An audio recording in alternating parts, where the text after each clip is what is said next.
The following program contains the opinions of the host, guests, and call-in participants. These do not necessarily represent the views of this show's distributors or sponsors. This program may contain obscene, profane, or otherwise objectionable language. Viewer discretion is advised.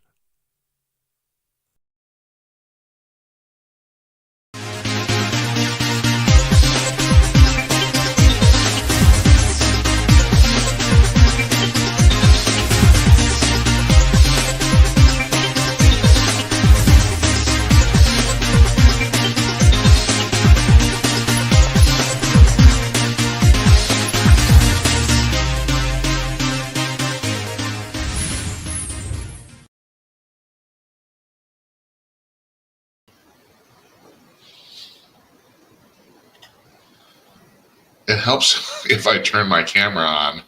What the hell? It's just a big comedy of errors. Who are we fooling, you know? Hi, I'm Jim Peters. It's 11:02 on the East Coast, 8:02 on the West Coast, and 10:02 here in Minneapolis, Minnesota, where I'm sitting. And this is another episode, I think number 37 of Jim Peters at Night. How you doing? I will learn to push the buttons correctly eventually. Oh well. I hope you guys had a good day. I'm kind of low key tonight. I don't know what the deal is. I was talking to my wife. I think it's barometric pressure. Nobody knows. How come there are days when everybody seems tired, everybody, and there are days when that doesn't seem to happen, and I don't know what that is, but I think maybe it's the barometric pressure. I'm not actually sure. I don't really know. Okay, so tonight our guest is Martha Zoller. She's an Atlanta radio talk show host, WDUN in Gainesville, which is part of the Atlanta market. Wonderful woman, fabulous. I met her at the Talkers Convention in June. She was named Talkers Magazine Woman of the Year for this year, 2023. Talkers Magazine is the Bible, the industry trade publication for talk media in the U.S., both talk radio and talk television. And I have to tell you, so I was doing podcasting and radio shows for about 3 years.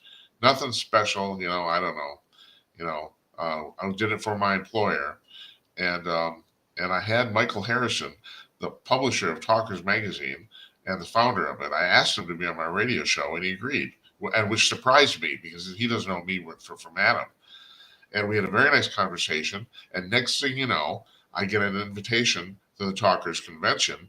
And the thing about that is that this convention is not open to the public. It's not even open for open registration.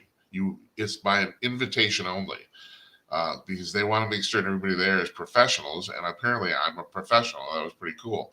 I was very very flattered, and I went. And I met Martha there, and we had a nice talk, had a nice chat. I sat next to her for lunch or something like that. And so I met a lot of nice people. And Harrison's been pretty good to me. I mean, he wrote that article in Talkers Magazine about the show before we started. Didn't ask him to do it. He just did it. It's pretty cool. Anyway, so Martha's going to be joining us later on. We pre-taped this interview because, all right, so like I said, I think this is our 37th show. And this is the middle of our 10th week. And actually, we're taking tomorrow off. So, we're finishing up our 10th week of shows. And what I've learned so far is that people on the East Coast especially do not want to do live interviews at 11:30 at night. And I guess, you can kind of understand. Especially all the people that we want to have on. They're basically hardworking professionals, and they need their beauty sleep, and I don't blame them. So we offer to everybody to pre-tape interviews in the afternoon. And right now, about at least half of the people we've had on the show have asked to do that.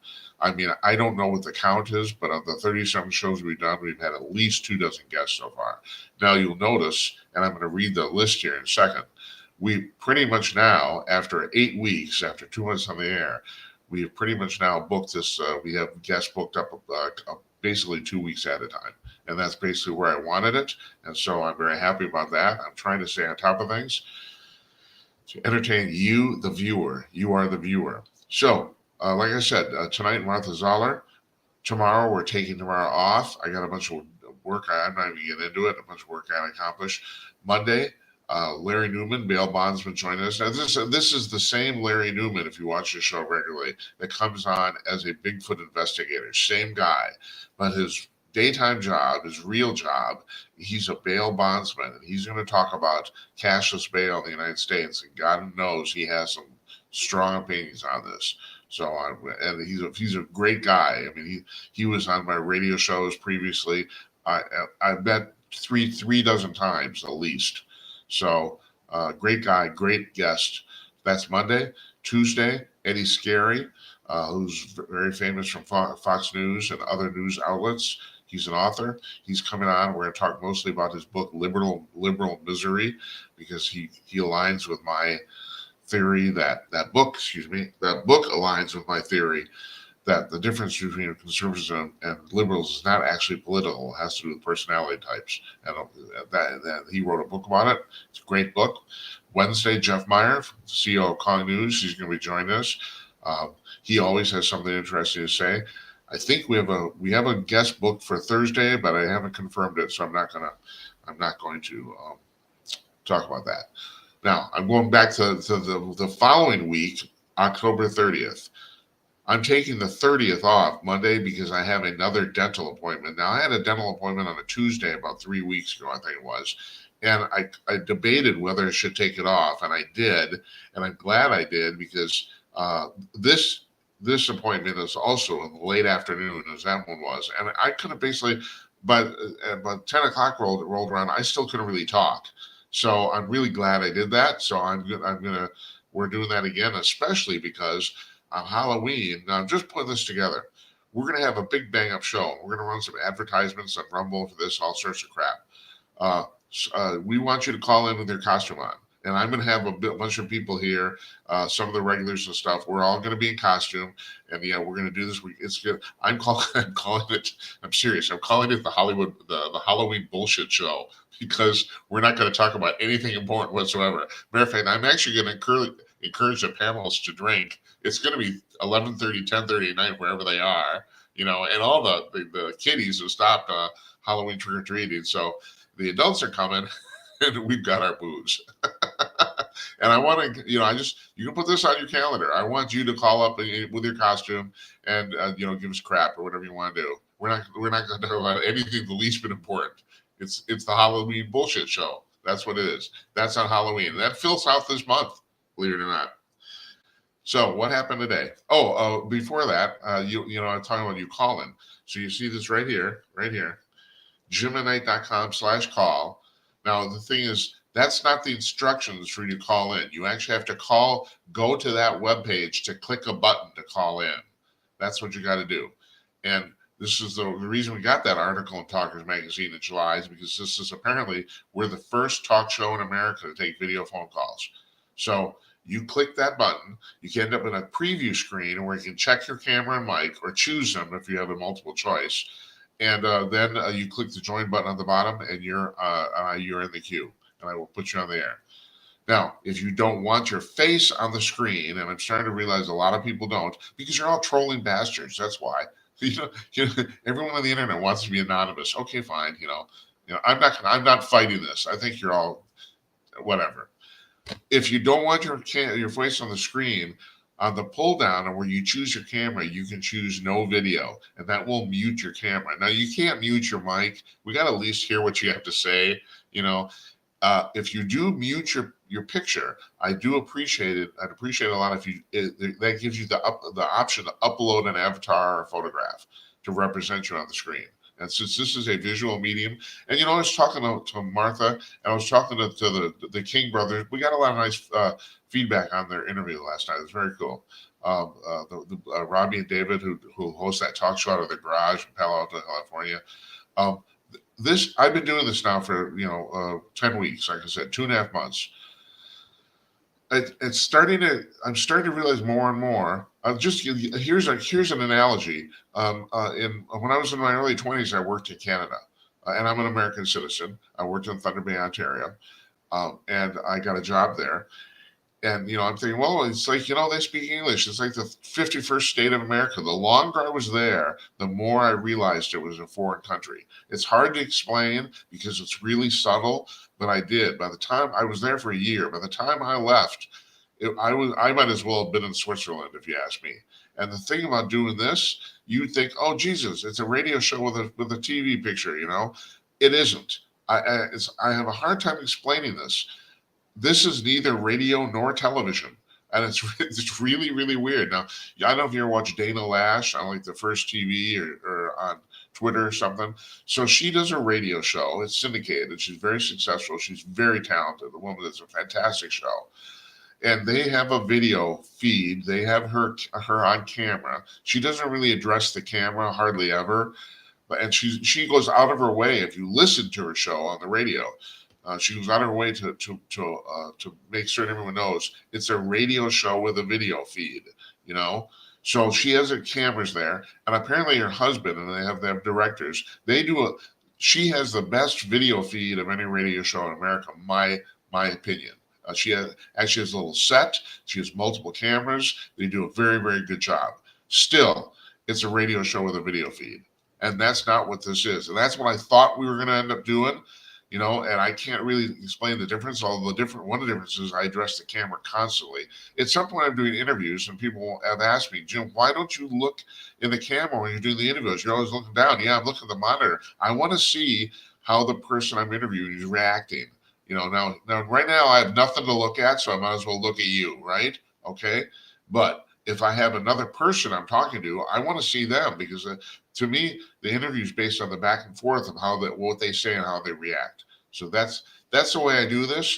But my point is that this is a completely different medium, and it's brand new, and nobody's really done this before. I mean, there are people who do this, and it's kind of like the Wright brothers.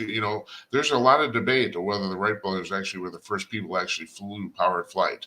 You can come up with examples of people in France and stuff like that. That's not really the point. The point is the Wright brothers actually invented the airplane. That's the thing. It's not just that the first flight lasted 12 seconds. I mean, there might be a guy apparently in France or Russia. There's a guy in Russia who might have actually flown and might have gotten off the ground for 20 or 30 seconds. That might have happened. That's not the point. They invented the airplane. We're still using the shit they invented 120 years ago. That's the point. So there's a zillion people on Twitch doing what I'm doing right now. But the thing is, they're not taking it seriously, and basically they only have on their friends. So as far as a medium, I'm not going to make claim to the fact we're inventing anything, but I am very, very conscious of the fact that we're doing something that's brand new. I am. So anyway, so now if you know the show, if you watched before, it's basically in three parts. I do a little monologue here. I talk about the news of the day or whatever's on my mind. Last night, I kind of got off track. Matter of fact, I kind of, I joked about the fact I had to go grocery shopping after the show. And so I was going to cut it a little short, but we ended up being, it's one of the short, it was an hour. It was one of the shorter shows with a guest that we've ever done. That's the first part. The second part, we have a guest on. And third part, and the guests are usually 30 to 40 minutes. I think our interview with Martha is 25. I think she had to go. She's a busy woman, and also it's 2:30 in the afternoon in Georgia, and she has to, she has shit she has to do. So that's cool. I'm just grateful for the fact she spent some time with us.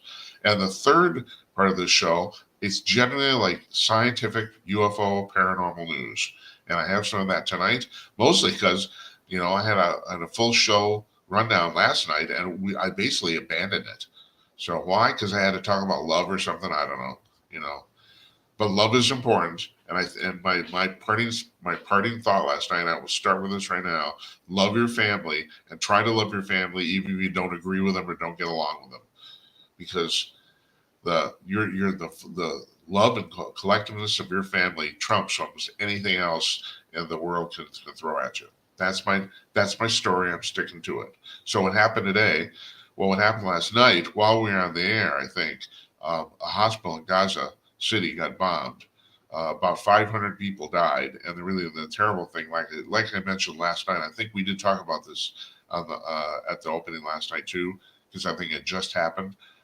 Um, Not only did 500 people die, these people were already in the hospital for war injuries. So, I mean, what a way to go, double whammy. You're already laying on a cot with a bunch of broken ribs or your face half blown off or whatever, and then yeah, well now we'll kill you. Shit, terrible.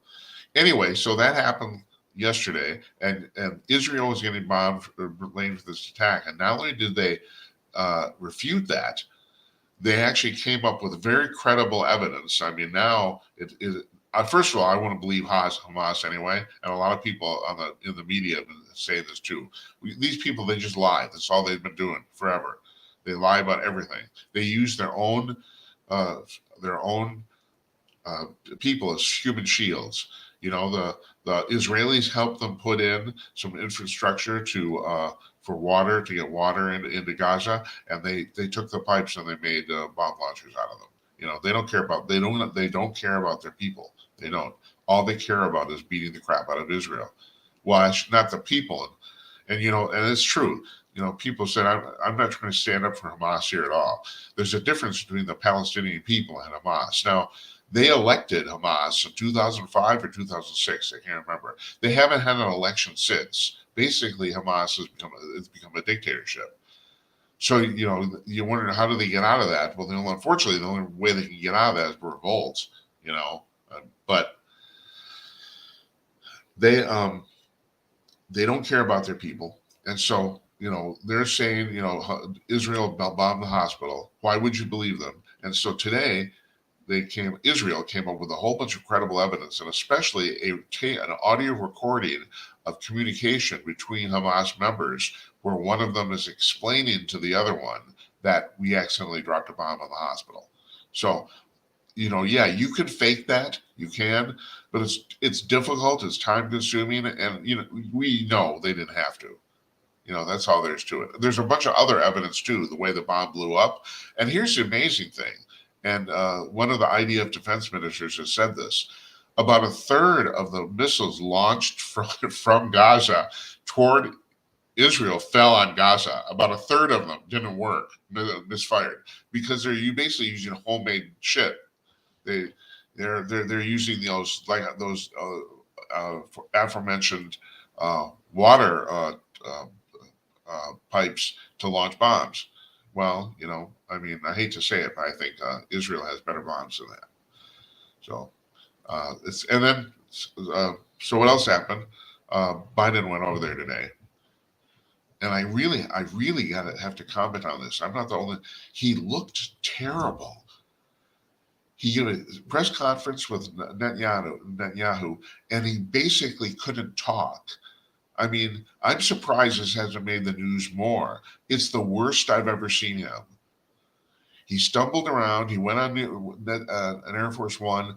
He was literally stumbling around the airplane, trying to talk to reporters. He was incoherent, and his staff was furtively trying to get him to shut up and sit down. He made a fool out of himself. And okay, I'll say he didn't say anything per se that was outrageous or anything like that. He didn't. Although there's part of the press conference, you literally can't understand what he's saying. He's mumbling. It's really, really bad.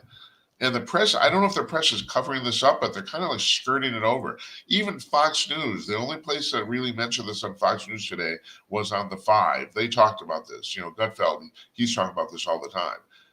And a couple other, but as a general rule, nobody brought this up. Now, he's going to give a speech to the American public tomorrow at 8 p.m. Eastern, and we're not doing a show tomorrow. So I will have a comment on that on Monday. I will assume, I'm not trying to be funny here. I actually think they fill his butt full of drugs, and he seems to be good when they do that for about 45 minutes. I'm not the only person who've noticed this. All those debates with Trump, all the speeches he's given, the State of the Unions, he seems to be pretty good, pretty alert for about 40 to 45 minutes. And then all of a sudden you watch him, you can literally physically see him crumble. Yeah, I'm assuming, so I'm assuming, he'll probably talk for about 15 minutes tomorrow because they can keep him alive and and alert for that long.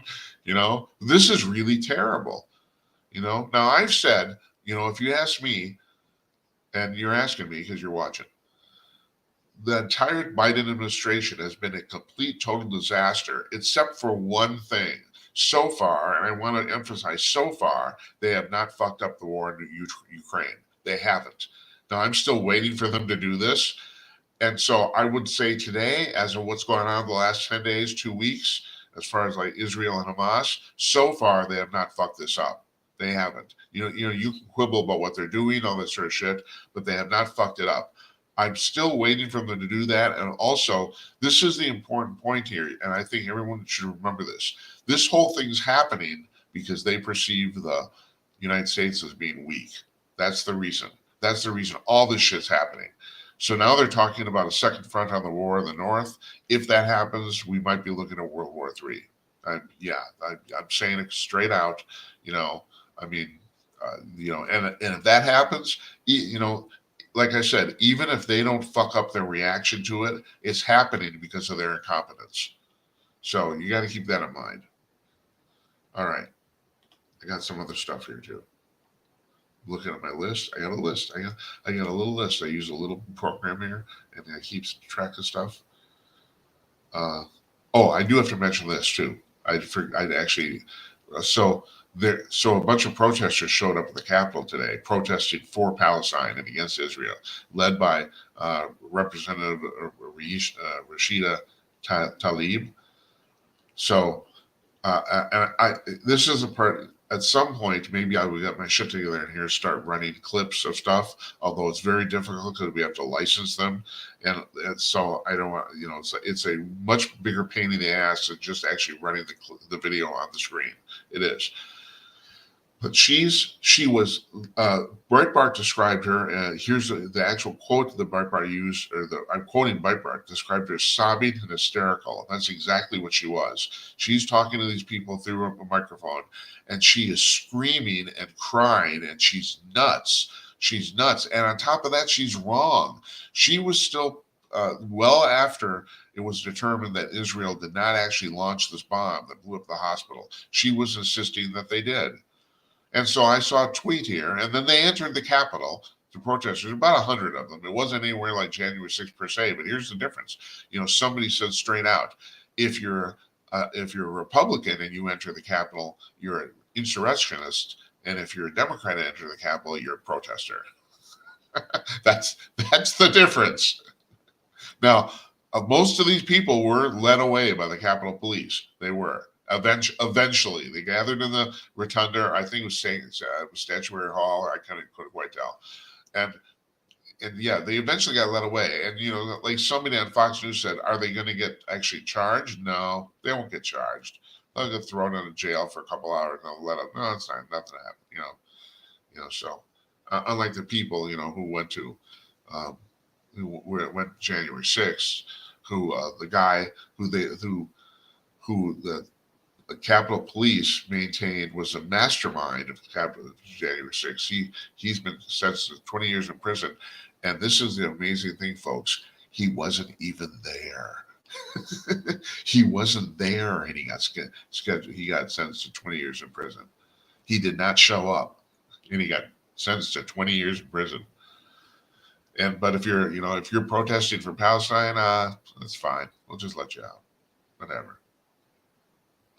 There's a poll today, and I can't remember who did it, that said that, all right, the poll says that Trump and Biden are running neck and neck. But if you throw in Kennedy, Robert F. Kennedy Jr., as a third-party candidate, he gets 16%. And the poll said that if that happens, Biden wins easily, that Kennedy draws more votes from Trump than Biden. And I don't buy it for a second. I don't. I would like to remind you about 2016, where virtually every poll was completely wrong. And I simply don't. I've said this. I'm still sticking to this. If Robert F. Kennedy is still on the ballot on election day next year, Biden will lose. I'm still sticking to that. I did not believe this at all. All right, so here's another story that really fascinates me. I'm going to read this headline from Breitbart. Victoria's Secret sales tank after hiring Megan Rapinoe as a brand ambassador. Okay, so yeah, so the story is about the fact that Victoria's Secret basically decided to go woke, and they hired. Not only did they hire Megan Rapinoe, they hired these women with all sorts of different body types. In other words, they went completely away from the Secrets Angels thing they were doing for years and years. And remember, they did that fashion show on CBS that was basically porn. And that fascinated the hell out of me. Okay, so why is this on TV? Because these women are almost naked. That's why. Maybe not. All right, they're not actually naked, but they're almost naked. And you got a bunch of old pervy men like me. You're sitting at home in front of a TV screen. And I don't know if you've noticed this because of what's happening in our media landscape. The people who are watching broadcast TV are mostly old men now. If you're 35, you're watching this or somebody, or Glenn Greenwald or Russell Brand on Rumble. You're watching that, but if your dad, he's watching CBS. so they put this thing on TV. It was basically softcore porn. It got a shitload of viewers every year and a mountain of complaints.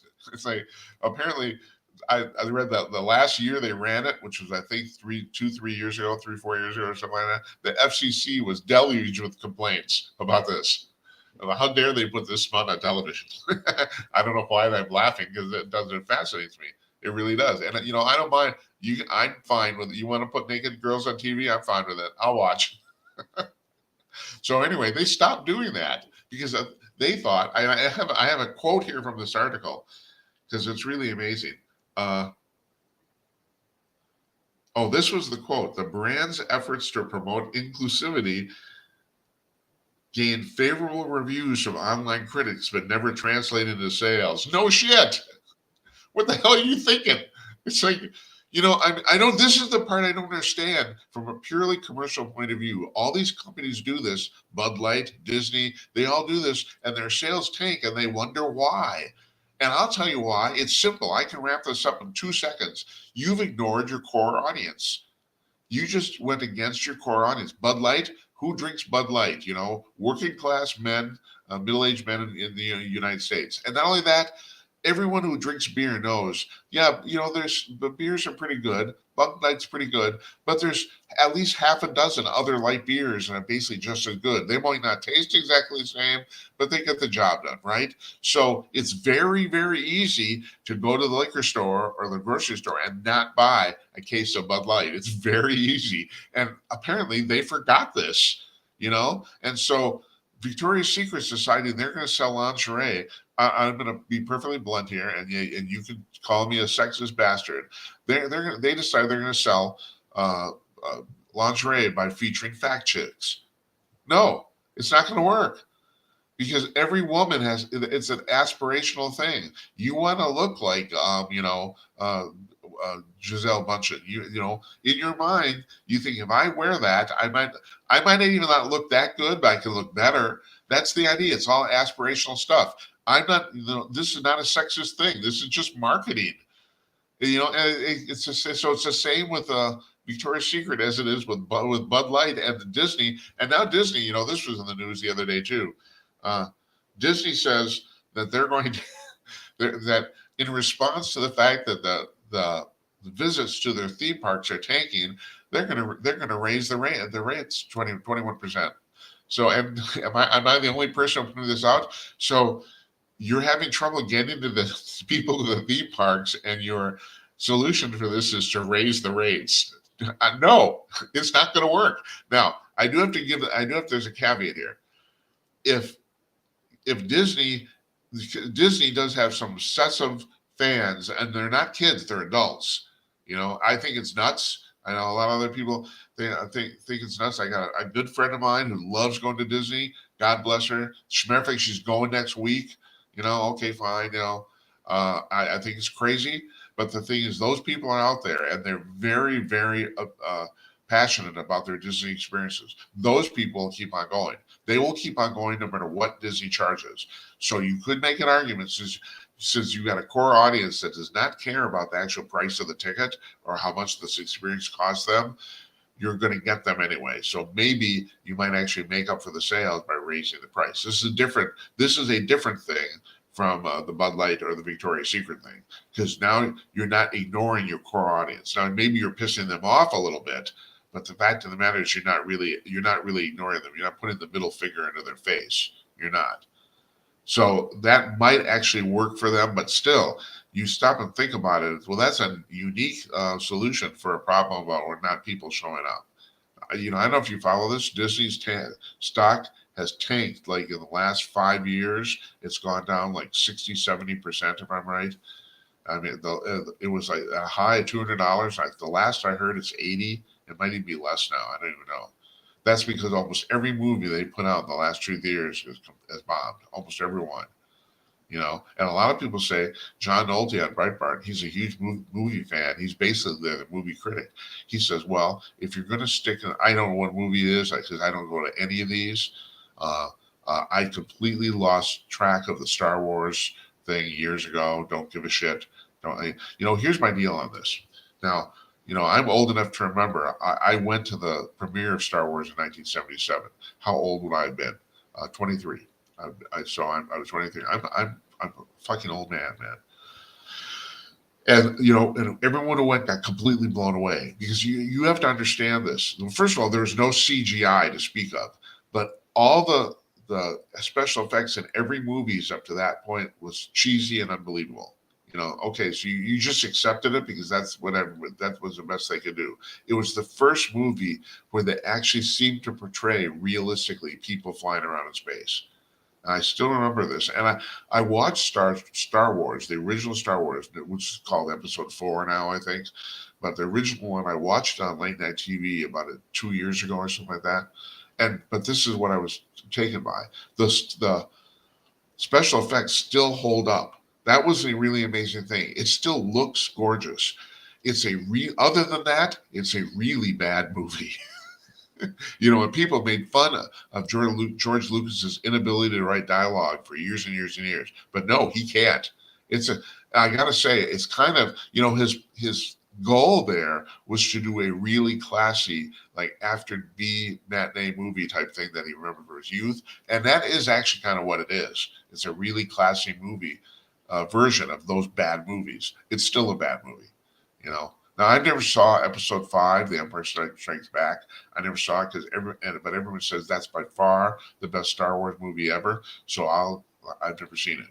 But since then, I did see Episode 1 and 2. I still remember sitting in the theater with Episode 1, and with Natalie Portman was on, and I still remember. I'm thinking, my God, this is awful. I hit me about an hour of the way through it, and it's like this movie is really, really bad. It's saying, oh, that was one of the Jar Jar Binks, I think, or whatever it was. It's like, what the fuck? What are these people doing? And these movies have basically never been that good since. So I stopped watching. They're talking, and then they got the Marvel universe and all this crap, superheroes. I want to point out superheroes aren't real. Anyway, yeah. So yeah, I said that the reason that you can't sell lingerie with fat chicks, I'm sorry, but it's true. You just got to come to terms with that. That's all there is to it. I'm not going to sit here. I'm going to apologize. Yeah, it was a rude thing for me to say. It's a crude thing for me to say, but I am getting right to the point. Okay. All right, we're going to run our interview with Martha Zoller now. So here she is. She does the mid morning stint. I was going to say shtick on WDUN in Gainesville, Atlanta, and she's a wonderful woman. And trust me, you will like this. So here we go.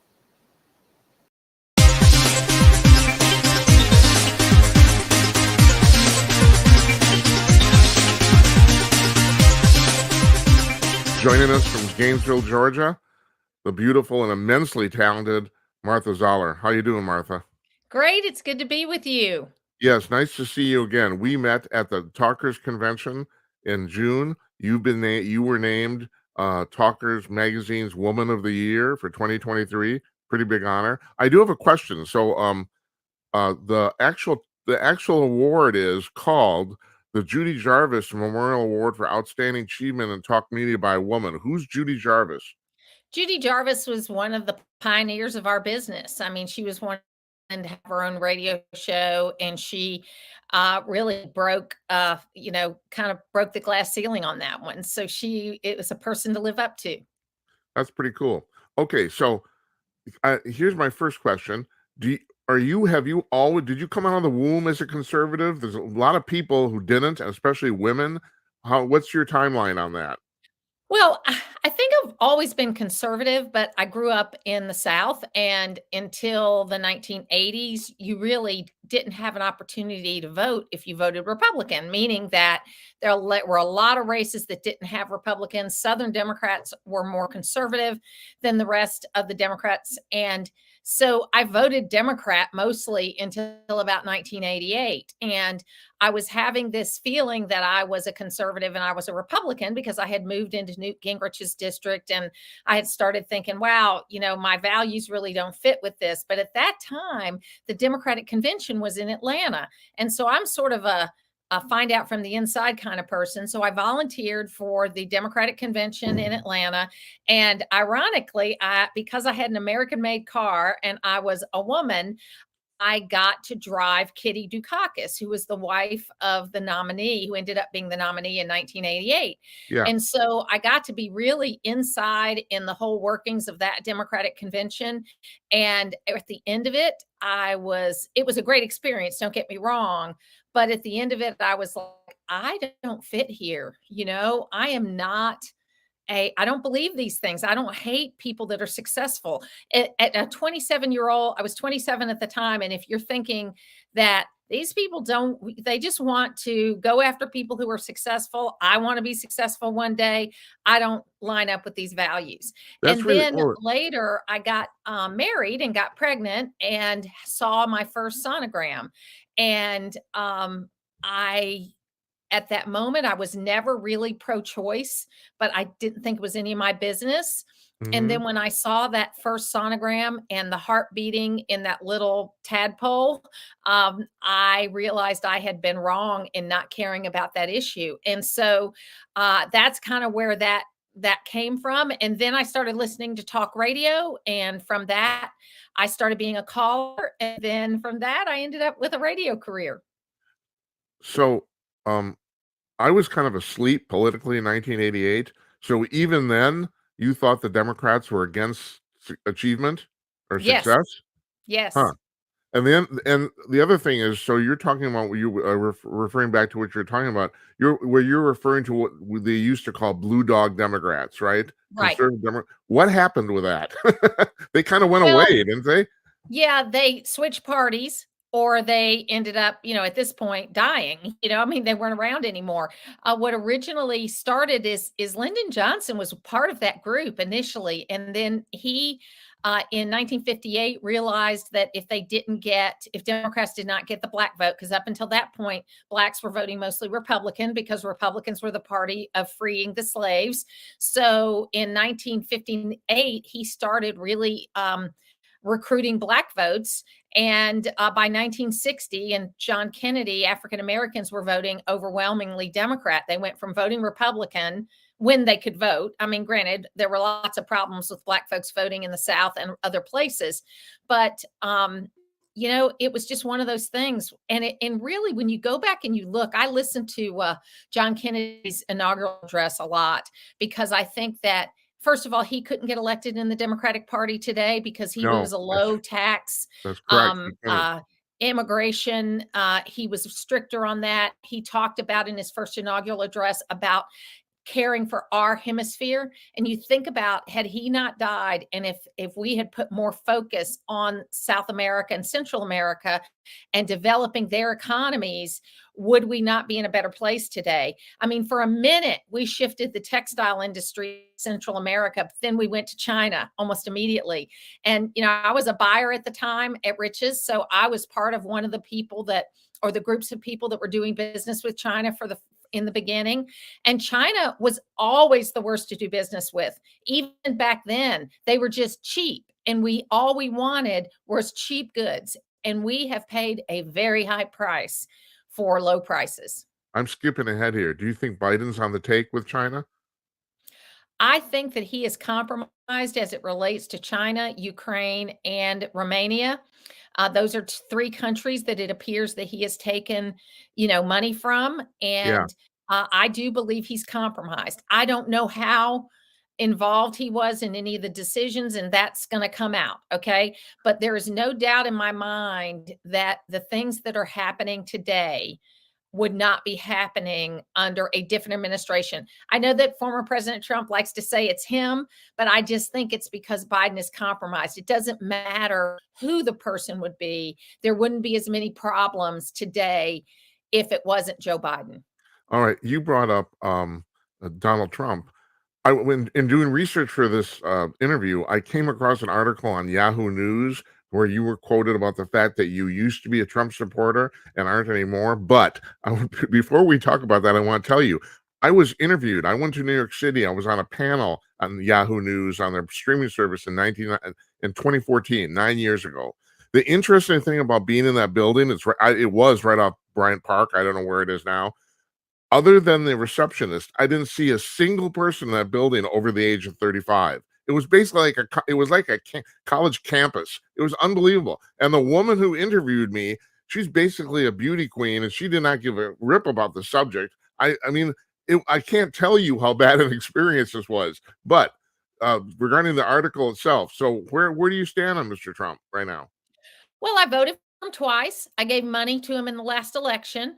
I am open for the primary, though. I'm not anti-Trump. If he's the nominee, then I will support him, and it looks more and more like he's going to be the nominee. But Mhm. I believe we need somebody younger. It doesn't matter whether it's Trump or Biden. I Yeah. believe we need better equipped people that aren't close to 80 or older. And I believe that we need somebody who can actually be two terms. Also, I'm the daughter of a POW, and I voted for him twice, even though he denies making the comments about John McCain, and maybe he didn't. It's the typical way he makes comments, where he says, "Well, I don't like guys that have been shot down, or I don't like people that have been captured." He just didn't need to do that. And even with that, I voted for him twice. Yeah. Okay.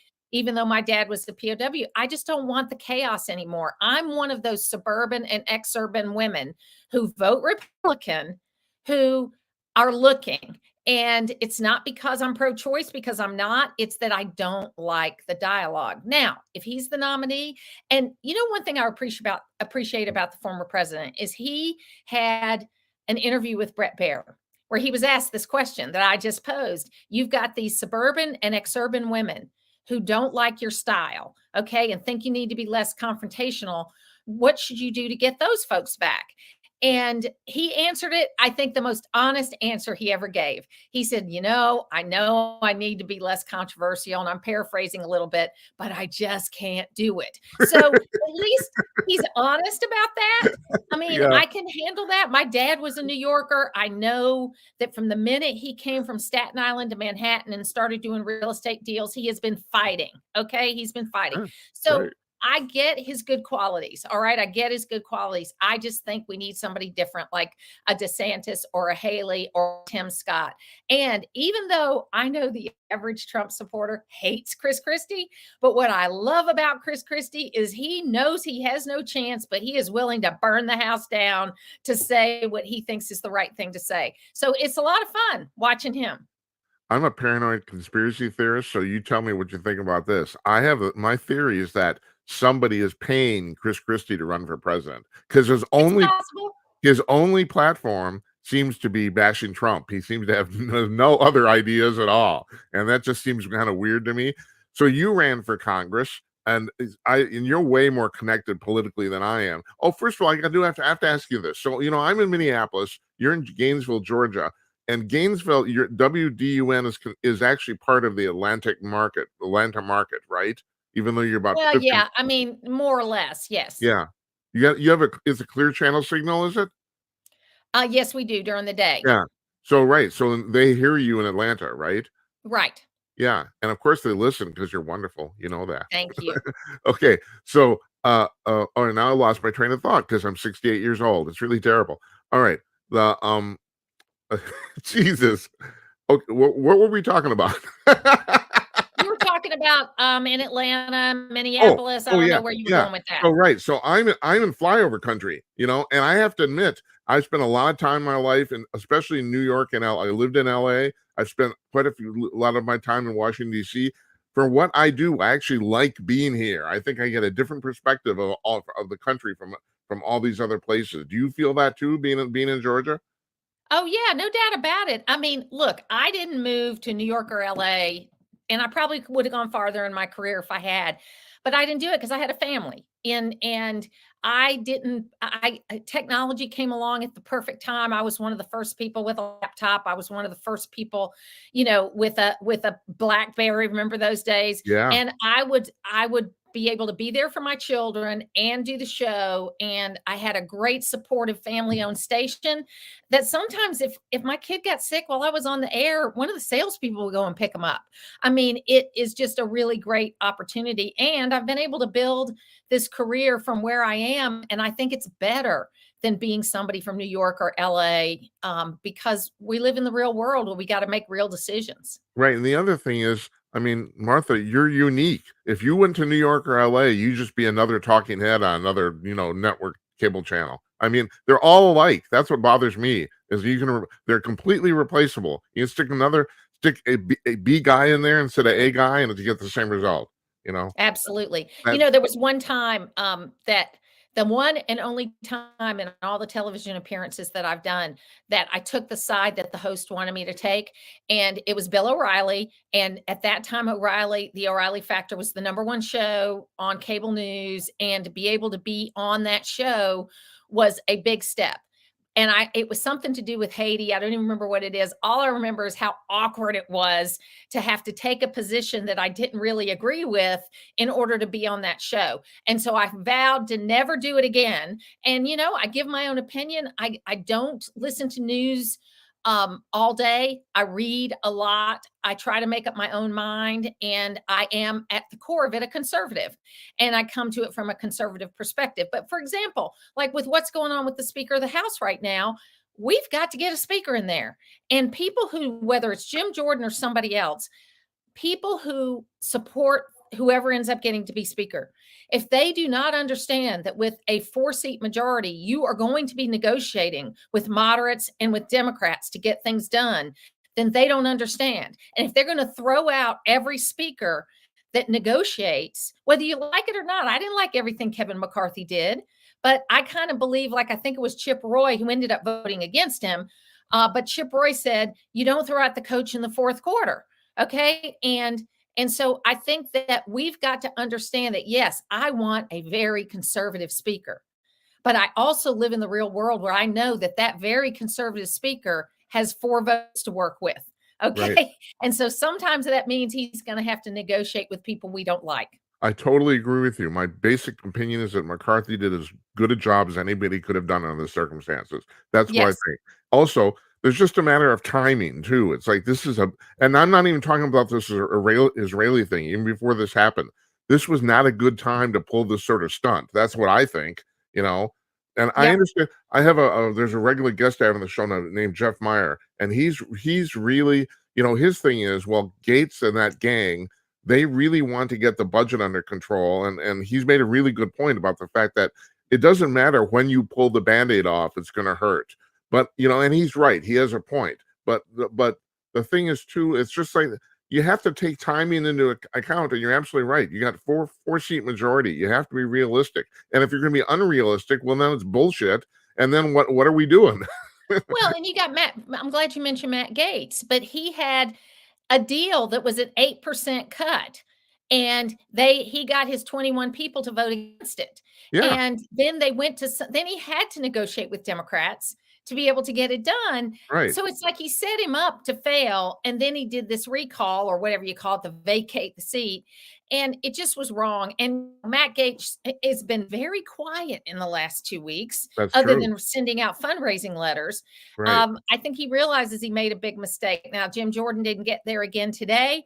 I like Jim Jordan. He's from Ohio. I think he runs a great committee. He's a very conservative guy, but Jim Jordan fans, he's not going to be able to be as conservative if he gets to be the speaker because he's got a 4-seat majority. That's it. Yeah.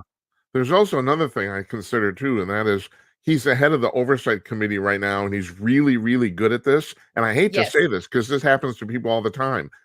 If you promote him, whoever's going to take that seat is not going to do as good a job as he did. So it's like I don't kind of like the idea of moving him, even though it's like it is like it's a kind of quote unquote a promotion, but still, I don't know.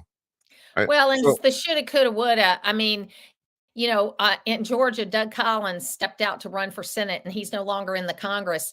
He would have been a very good speaker candidate had he stayed in the Congress. But there's all that the shoulda, coulda, woulda. Okay, you're in Georgia. Brian Kemp is the governor of Georgia. Kemp and Trump don't get along. That seems pretty obvious. Trump has always been, his thing is that, well, the 2020 election was fixed. And I basically agree, but I don't think it was fixed in Georgia. Do you have any insight on this at all? I don't think it was fixed. I think that it was a perfect storm of a whole bunch of poll workers that were afraid to go to the polls. This is what we had in Georgia. We had mostly elderly poll workers. This was the height of COVID. They were afraid to work. So we had a whole bunch of new poll workers. We had new machines. And we went from 3% to 30% absentee ballots. So it was this perfect storm of everything that was going on.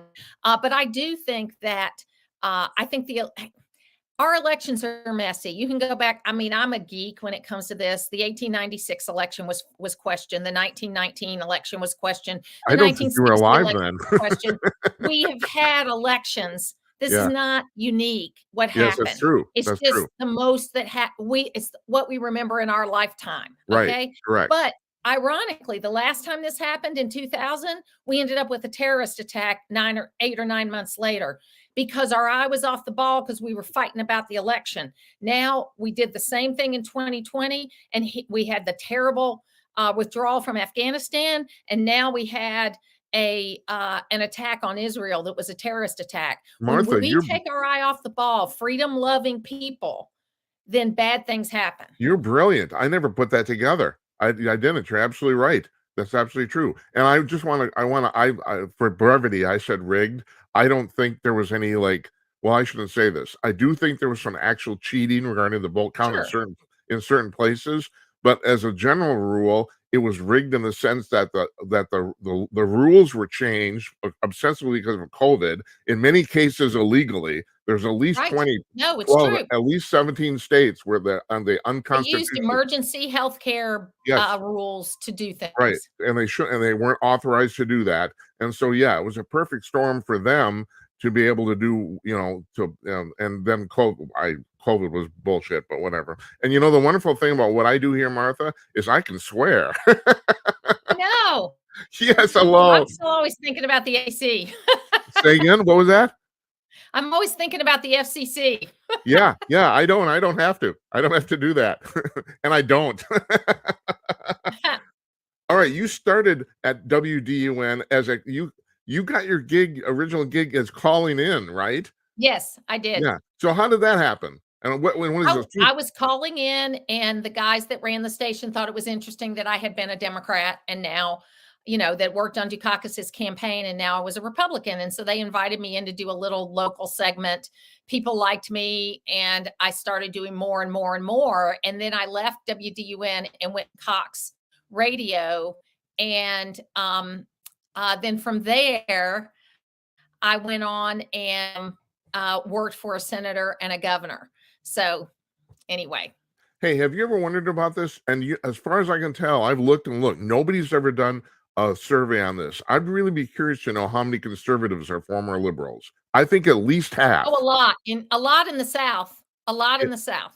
I think just basically everywhere. I think because it seems like when we grow up, children are naturally liberal, which is one of the reasons the Democrats are trying to push the voting age earlier and earlier. That's one of the reasons. And some people grow out of it and some don't. And there you go. I don't know. That's my theory. I'm sticking to it. So, So you went. What station did you go to after you had your little call-in escapade? Hold on, I gotta answer this one text message. Sorry Okay, about no that. problem, no problem. I'll dance here. I did put pants Okay, on to so do what the was it? thing here. Ask me the question again. I said, "What station did you go to after WDUN?" I went to Cox Media Group and it was WXKT. It was a station that they were testing out the FM signal with. So then I left there to run for Congress. And after I lost my congressional race, I went to work for Senator Perdue on his first election and then Governor Kemp in his first election. And And yeah. Donald Trump thinks that he got Brian Kemp elected.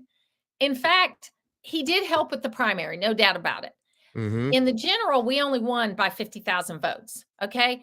But in his reelection, like DeSantis and Kemp did better without Donald Trump in their reelection than they did in their initial election.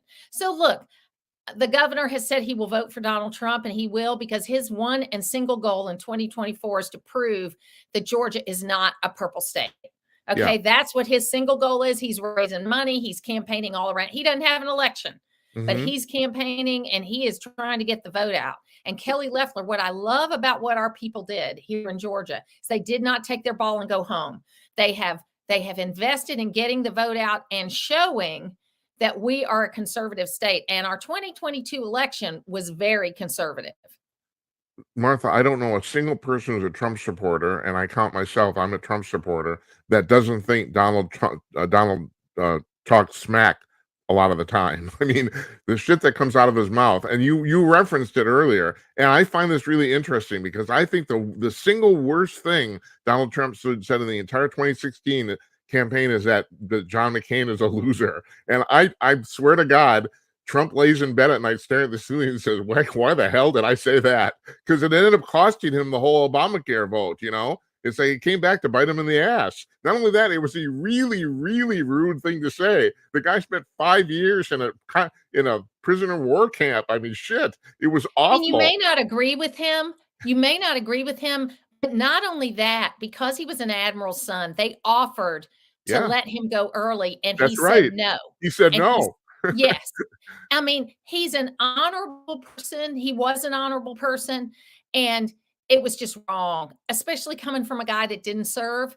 Okay. It's and not that I'm not against anybody that doesn't serve. Okay. But when you are up against someone who did serve and not only served, but was a POW for 5.5 years, you need to be a little more reverent. Yeah. Sorry. No, it's true. I totally agree with you. And you were talking about before about how Trump and that thing about Trump saying I can't stop. Now, Yeah. that's like you said, the honesty about that's really cool. It really is.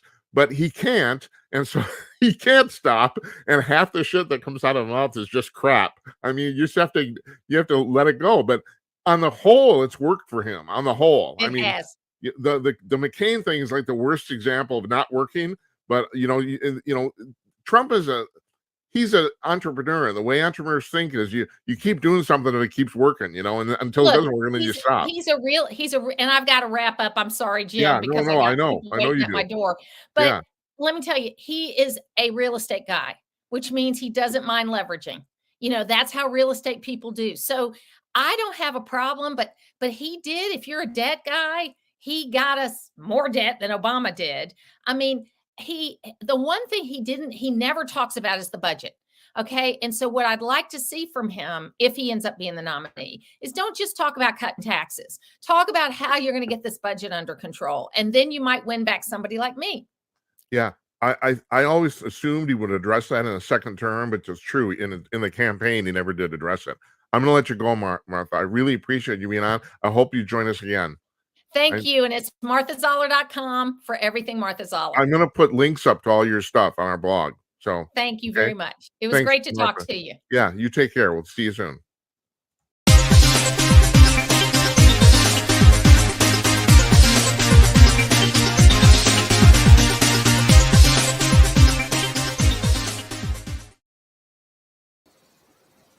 Martha Zoller, the midday host at WDUN, Gainesville, Atlanta. Wonderful woman.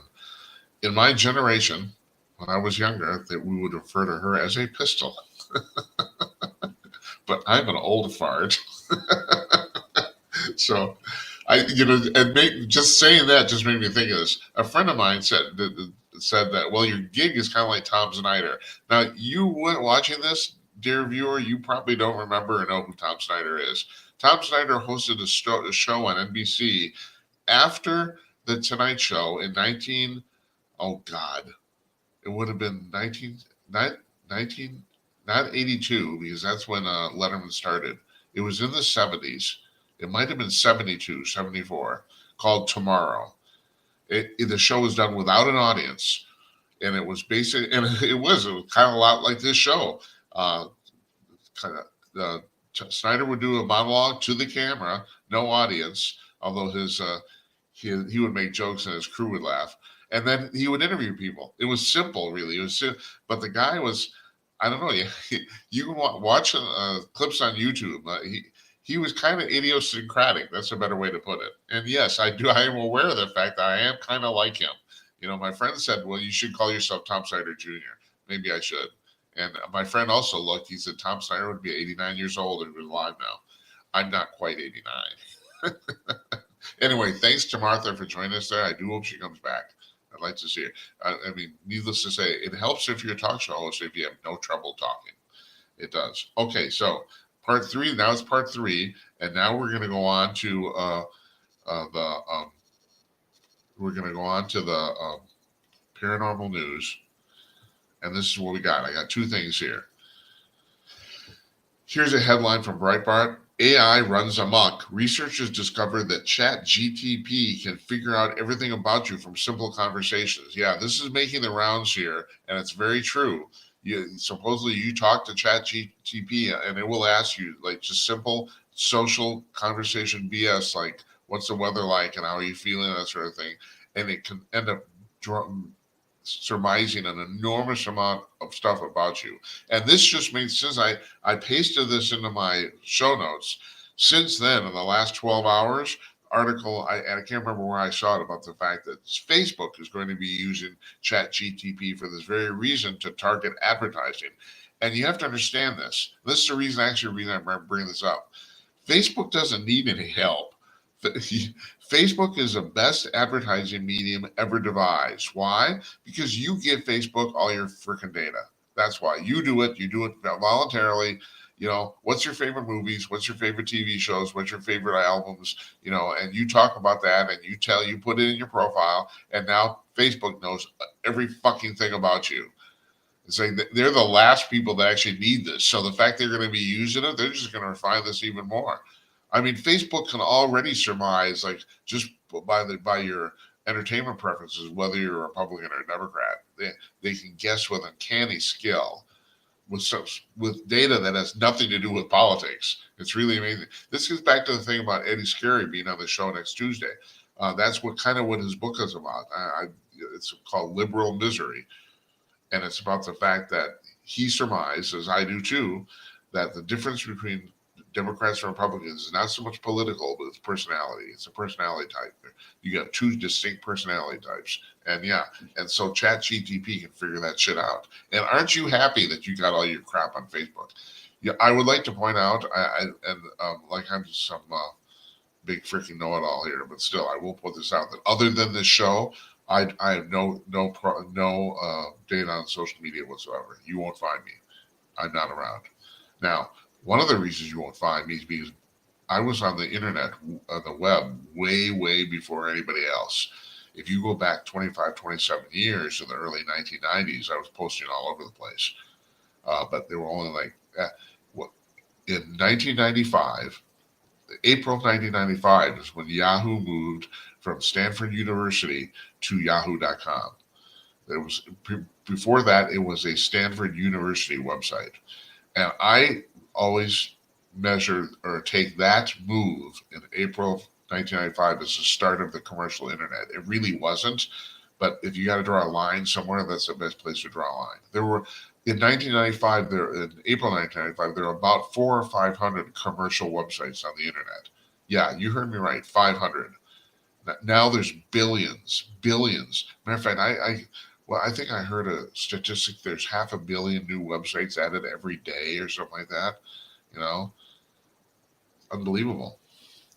But yeah, so yeah, but you won't find me. Our show is a whole bunch of places. I mean, there's a Twitter feed for our show, and our show automatically, not only does it get posted there, it runs live there.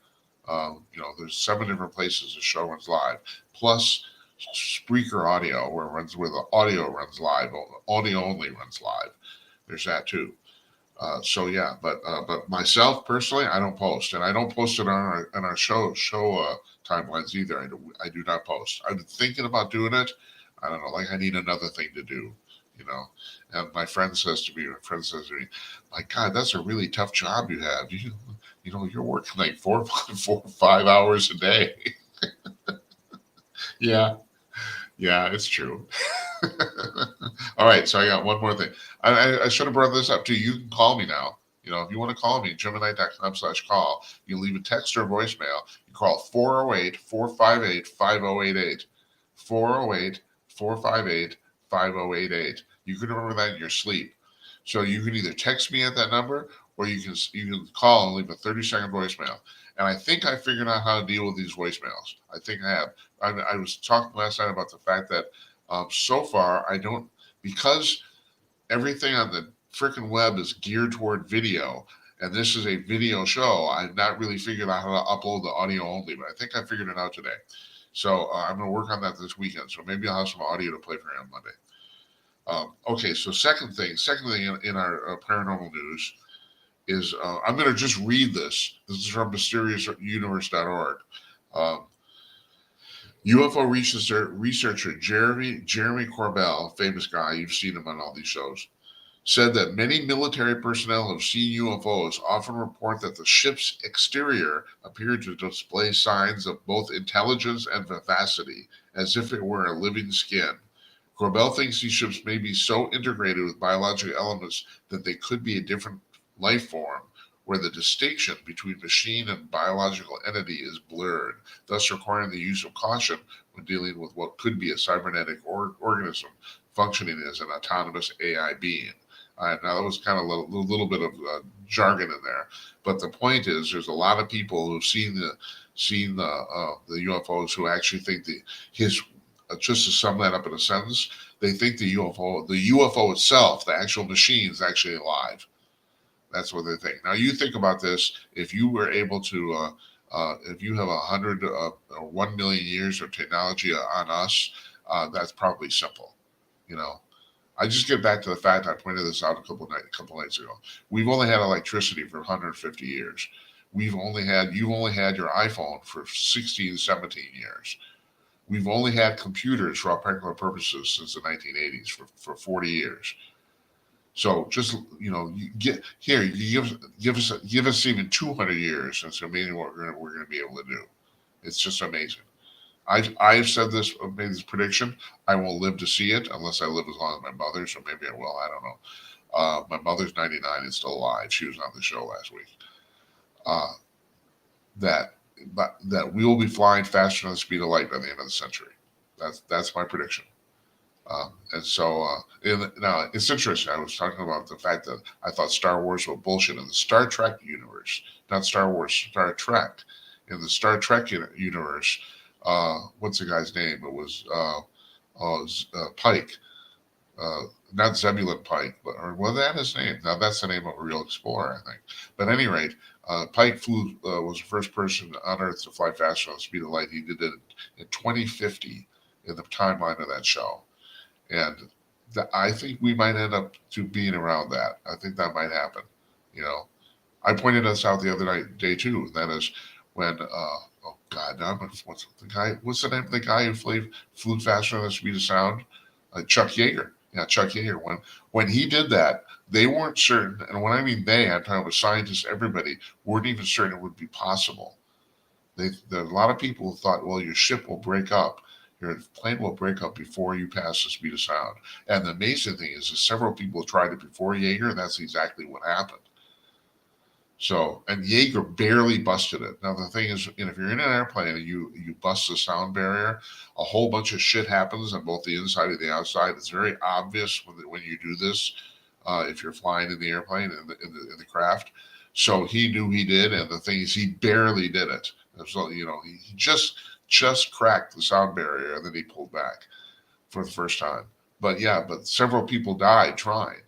So you think things are impossible. No, things aren't impossible. The other thing about flying faster than the speed of light is that we know how to do it. I've said that before. Theoretically, we've already figured it out.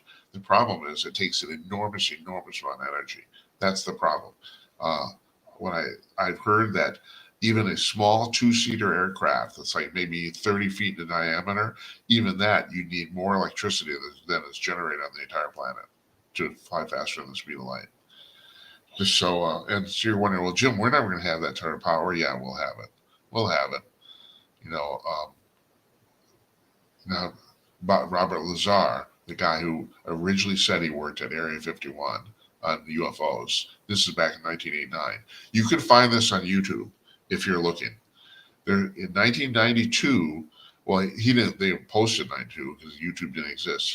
But 92 he made a video. It's standard def. It looks terrible, but it's posted on YouTube. At least the last time I checked, it was explaining how the propulsion systems of these spacecraft worked.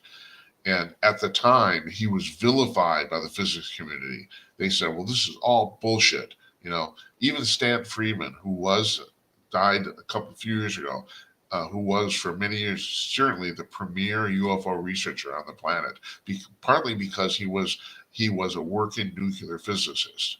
Yeah, the guy actually he worked for the government, and I'm assuming. I mean, I always wanted to meet the guy because I wanted to ask him this. I'm assuming he knew more shit than he can actually say. I mean, people who have security clearances are very good at skirting around the actual stuff they can't say. Luis Elizondo, the guy who ran ATIP, he's been doing that. He's basically come right to the line and said the extraterrestrials are real, but he's never actually said it. Because if he says it, he can go to prison. Well, that's the assumption anyway. He's talked about a security clearance, and Friedman mentioned the fact he had them, but he never actually addressed that per se. Just wanted to ask him, do you know more than you let on? You don't have to tell me the details. Just answer that question. I'm assuming the answer was yes. But at any rate, even he thought Lazar was a fraud because Friedman himself was a nuclear physicist, and Lazar claimed, and still does, to be a nuclear physicist. And he said the stuff that Lazar was talking about was bullshit. Problem. So what Lazar explains in that video is that these spacecraft ran, their actual fuel was an element called 115, element 115 on the periodic table, which in 1989 or 92, when he made the video, did not exist. We did not have that element. And the weird thing about things in the periodic table is the farther up the numbers you go on the periodic table, the more unstable elements become. But Lazar said the thing about 115 that the ETs apparently figured out is that unlike all the other stuff on that area of the table, it's actually stable. And that was the reason they could use it. Now, I think they discovered element 115 in 2005, if I'm right, and its name now is called Moscovium. That's what it's named, Moscovium. But it has the exact properties Lazar said it did. And that's the real amazing thing. How would he know? Because you can't really, from its location on the periodic table, you could generalize, but you wouldn't generalize what he said. Because the generalizations, if you're going to guess, that's not what you would guess. That's the thing. That's one part of it.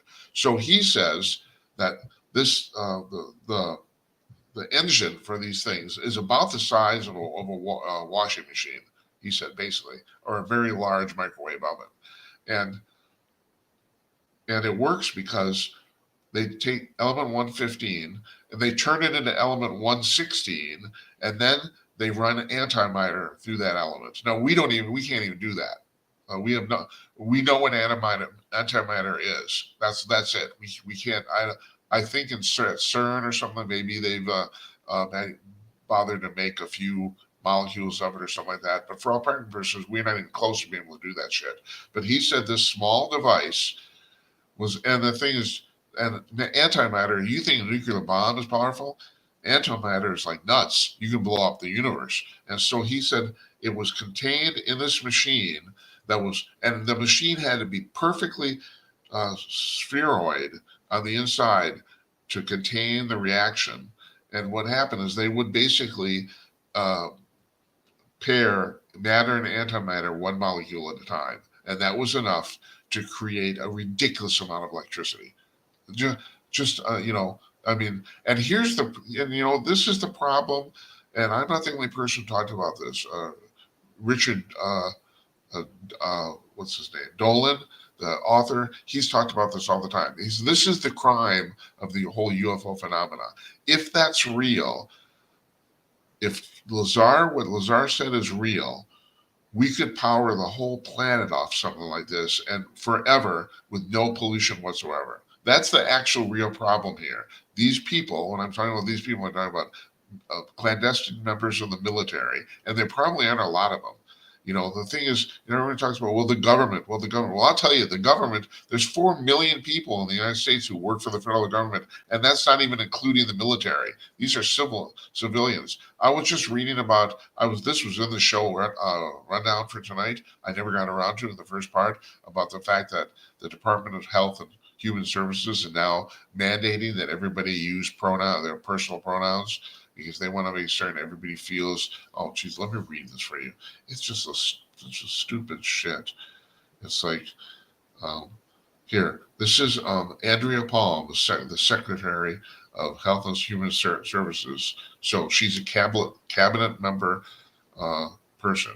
She said, I want to say clearly to every one of you, who you are and who you know yourself to be is valid. We want you to be your authentic self every day, regardless of your gender identity, sexual orientation, race, ethnicity, religion, or disability status. And first of all, I have thought here. Do you have to do the pronoun thing? If you don't do it, does that mean you hate these people? No, it doesn't. Just ignore it. There's nothing, if guys can come to work dressed in a dress, as long as he does the job, okay, fine. I'm not gonna, my problem with the transgender people is this whole thing about sports. That's clearly unfair. If you're a man, if you're a woman with a penis, you have no business running in a race or a swim meet or a basketball game with women without penises. You have no business being there.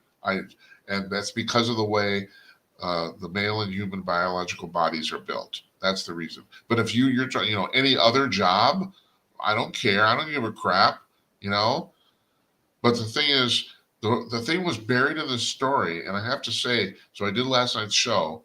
I taped the Gutfeld show. I did go grocery shopping last night. I got home about midnight, 12:30, and I put the Gutfeld show on, and they talked about this. And Kat Tim, bless her heart, brought up the same thing I was going to bring up. Buried in this story is the fact that the Department of Health and Human Services has 80,000 employees. Did you hear me? 80,000.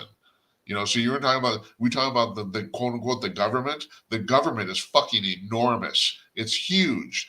But the thing is, when it comes to this clandestine UFO shit, there's a possibility that only a couple hundred people are clued into this. There is. They're in some black budget project somewhere, buried, So you're talking about maybe 200 people who actually know the keys to powering the fucking universe, and they're not releasing it. That's actually the real problem with this whole thing. If this science is real, we can leapfrog generations of human suffering and actually just crap. And crap in the form of pollution. I don't buy climate change per se. I don't buy it. But the thing is, the kernel of truth in climate change is everybody wants a cleaner planet. CO2 is not pollution. We've had Patrick Moore on the show, most esteemed scientist, him and Michael Schellenberger, and the guy who the Nobel Prize winner, was his name Carruthers, is it? They're the most famous 3 scientists in America talking about this, and about the fact that climate change is bullshit, and the fact that especially CO2 is not pollution. Not only is it not pollution, basically the more of it we have on the planet, the better, basically. But the pollution doesn't exist, and nobody wants pollution. I don't want dirty air. I don't want it. So if, and of course, people say, well, solar panels, yeah, solar panels, okay.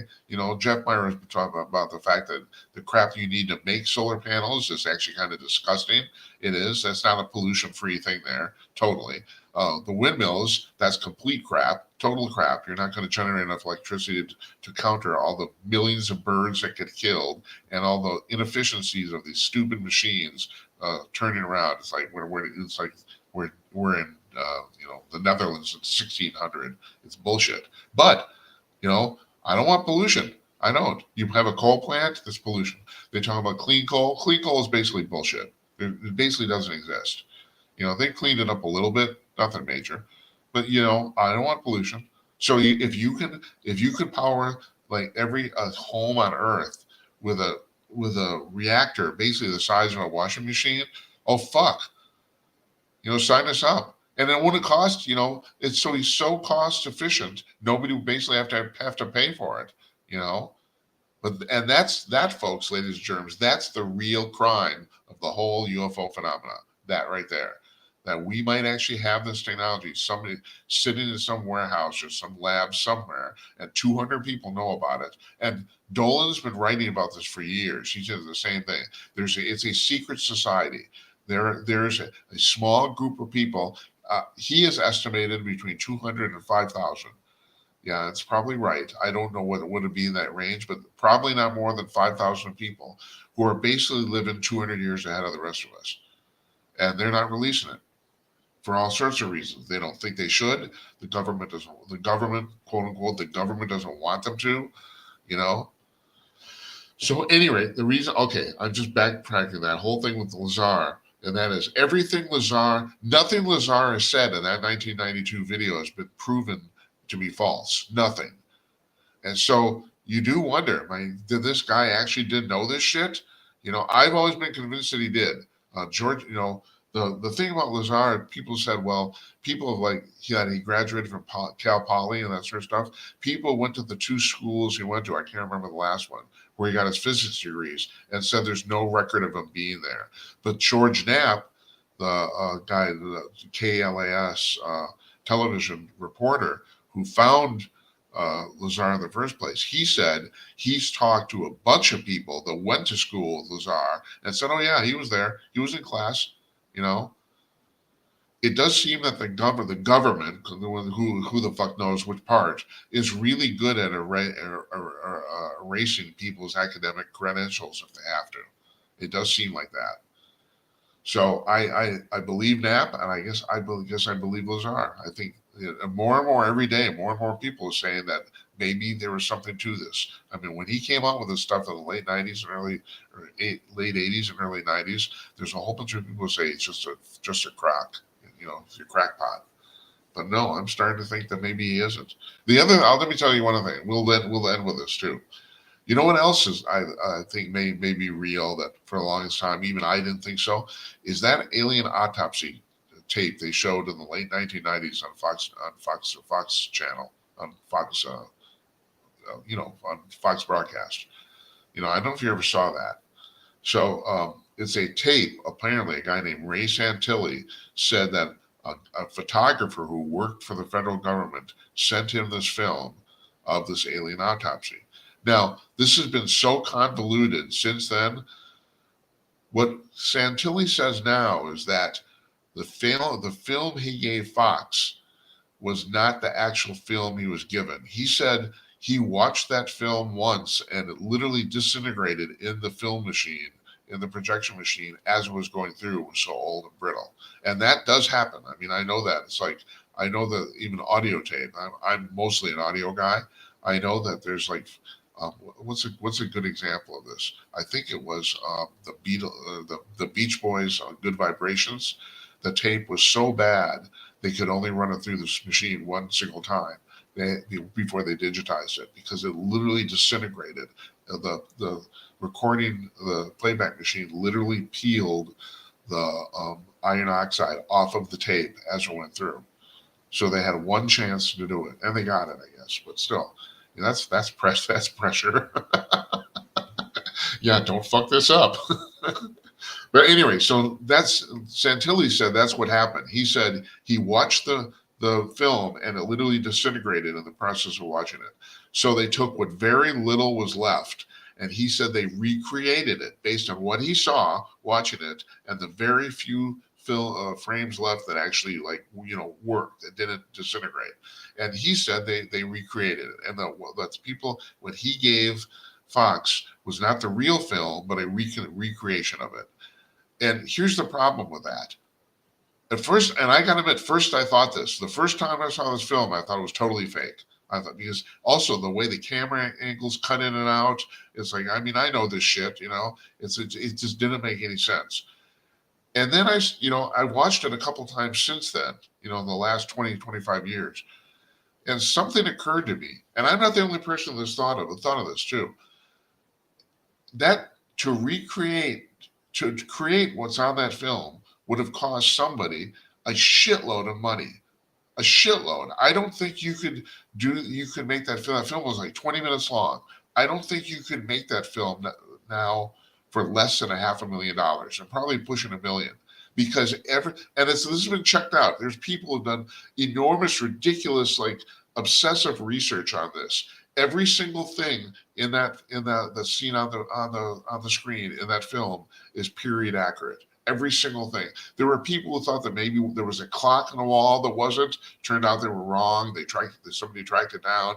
It's like every single thing in that is period accurate to 1947. Every single thing.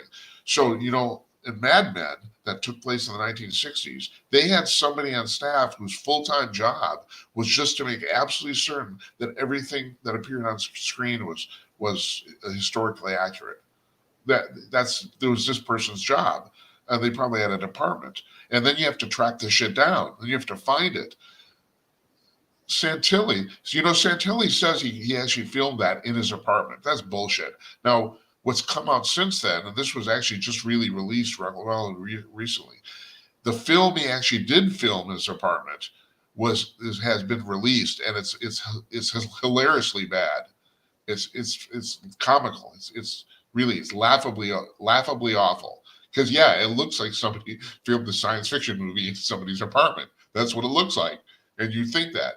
But to create that film, okay, so and also this kind of gets back to the thing, like the whole thing about JFK, the JFK assassination. There's the two famous pictures of Lee Harvey Oswald holding up both his rifle and a newspaper, which has a date on it. And of course, that's if you want to prove somebody's been at a certain place and time, that's the obvious way you used to do it. So I'm suspect right there. But it's been proven now that those pictures are fake. That there wasn't until digital analysis came along that anyone could do that. So, but like I said, it wasn't until relatively recently, the last few years, that those. So somebody faked those pictures. Do you know in 1963 how hard it was to fake photographs? You basically needed a movie studio to do it. They could do it because that was literally their job. So who else had the power to do that? The government. And that's it. You had movie studios or the government. That's about the only two entities that could afford to do that sort of shit. It was extremely difficult, and you had to have a lot of expertise, other than like your stupid double exposure. Other than that, and not only that, they found in searching the Dallas Police Department files, they actually found the background picture that was used to make the composites. In other words, the picture is just of that scene of the background of the stairs of the apartment and that sort of thing. So nobody's standing in it. They found that shot that they used to overlay the pictures of Oswald, and they weren't Oswald. Oswald said this. He said, "Well, that looks like my face, but I wasn't there." And that's exactly what it is. They have found somebody pasted Oswald's face or a photo of Oswald on somebody else's body. That's what it was. So you get back to that, and I brought this up for a reason. I have reasons. I talk endlessly, and I have reasons for doing so. Back to the Santilli film. Who could afford to do that, especially as a joke? You're going to spend $500,000, $1 million to mercilessly intricately recreate something like to run on TV. Now you could make an argument. Okay, they made a lot of money showing that on Fox in 1996. They did, but they didn't know that was. I don't think anybody would risk $1 million, and you don't know what's going to happen. You don't know that people are going to watch. You know, it would be $1 million bet, and yeah, you can. And I don't know. I don't see it. I don't see it happening. It's too good. In other words, you know. And I can even talk all that shit. You know, one of my complaints about that film is that when they start to do close-ups of the inside of the body during the autopsy, that the film or temporarily the camera blurs out, and then but it was explained to me later that the cameras they used in 1947, and you've seen them before, were the ones with multiple lenses that rotate. And so they would have to rotate the lenses to get the right lens to do for the close up. And that's why that blurry shot is there. And that makes sense. At first I thought, oh, that's how they're covering up the splicing here, you know. But no, so they had to spin the lenses around to get the right lens to do close up. It's like, I don't know. It's like the whole thing, you know. But you know, it's basically, this is the world. The world, here's the world, folks. Follow the money. You know, that's how you're going to get. You want to figure out anything? Follow the money. Joe Biden has been getting millions of dollars from some of our adversaries, and Hunter Biden has arranged for it. You know, I mean, at this point, they've proved it. If you ask me, I think, you know, we don't know. We don't have anything going directly into Joe's bank account. No, you don't. You don't. But you do have money going directly into his grandkids' bank account, and that's enough. That's okay. That proves it. You know, because who's doing that? No one's hiring 10-year-old kids to work for China. Nobody. You know, why are they getting the money? So, anyway, that's the story of the world, folks. Follow the money. And I'm going to leave you with that tonight. So on Monday, Larry Newman's here. Tuesday, Eddie Scary. Wednesday, Jeff Meyer. Thursday, I think we have a guest.